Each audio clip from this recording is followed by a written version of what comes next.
Buenos días a todos nuestros amigos, colaboradores, talleristas y público en general, al que invito de manera muy cordial a acercarse a la sala César Rengifo de la Sexta Feria del Libro de Caracas, donde vamos a comenzar un conversatorio con el historiador y experto en archivos de fronteras, Eloy Reverón.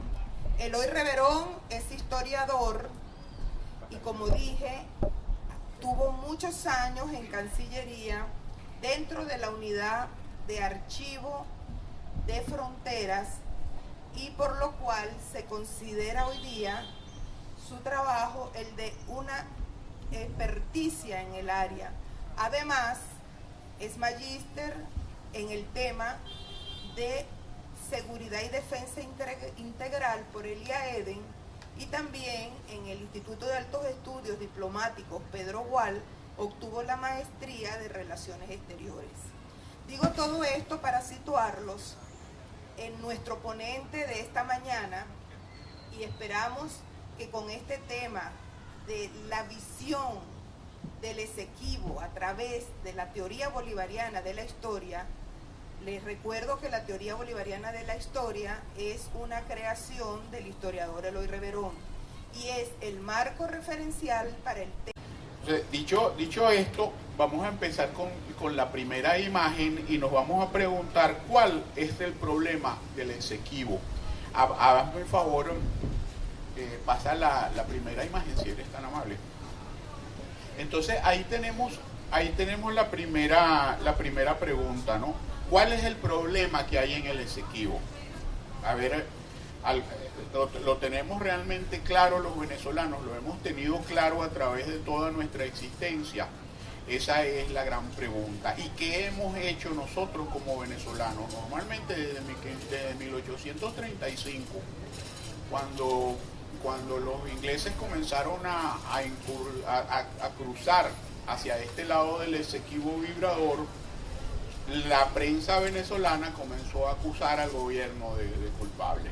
Pero la pregunta es, ¿cuántos venezolanos se dispusieron a ir a la frontera o a hacer lo que los británicos estaban haciendo?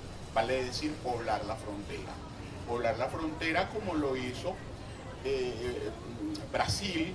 Nosotros vemos la ciudad de Boavista, y la ciudad de Boavista está en medio de un triángulo que es la entrada de Brasil entre el Esequibo y Venezuela.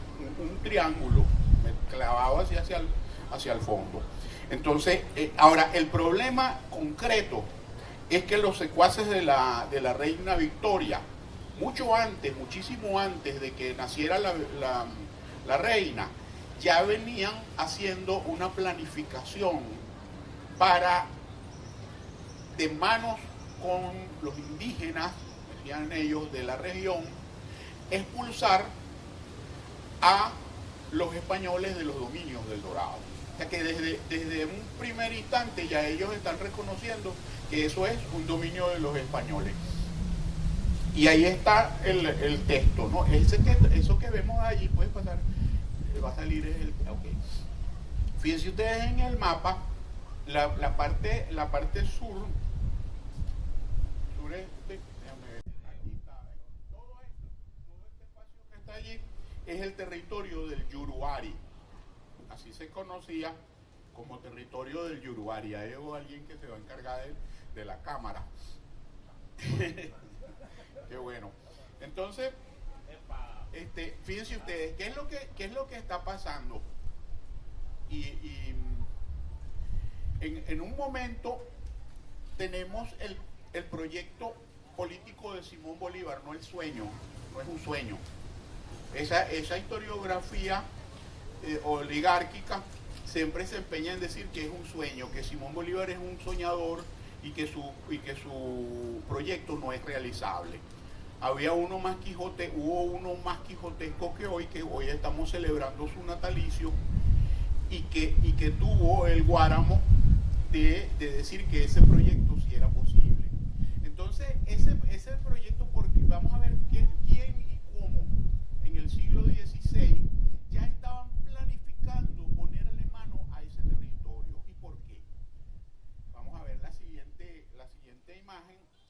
aquí vamos a ver la naturaleza del problema. Ustedes pueden apreciar un mapa poco difundido. Este lo dibujó sobre la base de los mapas originales un compañero de trabajo, que en paz descanse también, Daniel de Barán de Arán. No refleja en el... No, sí refleja, pero pasa que está... Casi no sé, yo no lo veo. No sé. Okay. Entonces, la naturaleza, fíjense ustedes, ¿cuál es la naturaleza de este problema? Lo primero que salta a la vista es el tamaño del territorio Esequibo, y me voy a tomar nuevamente para señalarlo. Fíjense que el territorio usurpado a Venezuela son cerca de 150.000 kilómetros cuadrados, y el tamaño de Guyana es mucho menor. Salta a la vista lo que nosotros reconocimos como Guyana en ese acuerdo que hablabas, el acuerdo de Ginebra, y que es lo único que hemos reconocido. Ahora, el primer punto de la naturaleza de este problema es histórico. Dale para que salga el histórico. ¿Por qué es un problema histórico? Porque eso no empezó, como ya lo he dicho, muchas veces se piensa que en el momento que los británicos cruzaron hacia esta ribera del Esequibo Vibrador. El problema es que ha habido muchos improvisados en este tema. Y no solamente que ha habido muchos improvisados en el tema, sino que eso sucede cada vez que viene un periodo electoral.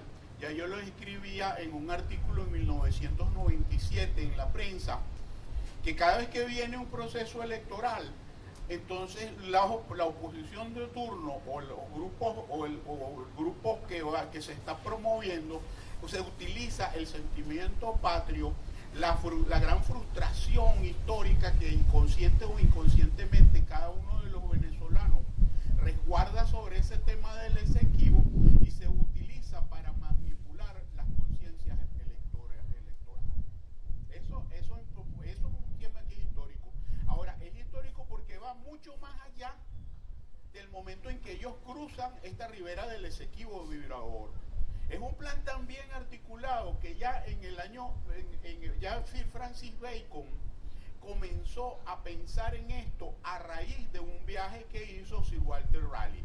Eso lo vamos a ver más adelante en detalle. Vamos a ver el segundo punto. También tenemos que es un problema geográfico. Pero ese problema geográfico histórico es porque precisamente esa cultura de la dominación, y de ahí estamos viendo el problema del Esequibo desde una teoría propia. O sea, nosotros lo estamos explicando desde nuestra propia perspectiva, no de la perspectiva de ningún alemán ni de ningún francés, aunque tomamos en cuenta las cosas importantes que dijo aquellos alemanes y aquellos franceses para nuestra perspectiva. Pero nuestra perspectiva no podemos perderla, y si perdemos esa perspectiva va a pasar lo que ha pasado durante 500 años, porque esto es un problema que tiene más de 500 años. Y vamos a ver que ese problema es histórico-geográfico, porque esa cultura de la dominación nos enseña la geografía separada de la historia. Fíjense ustedes cómo es esto, que nosotros estamos hablando del Esequibo. Fíjate que aquí está Brasil. Nuestro último punto, más o menos Santa Elena de Guairén, está por estos lados.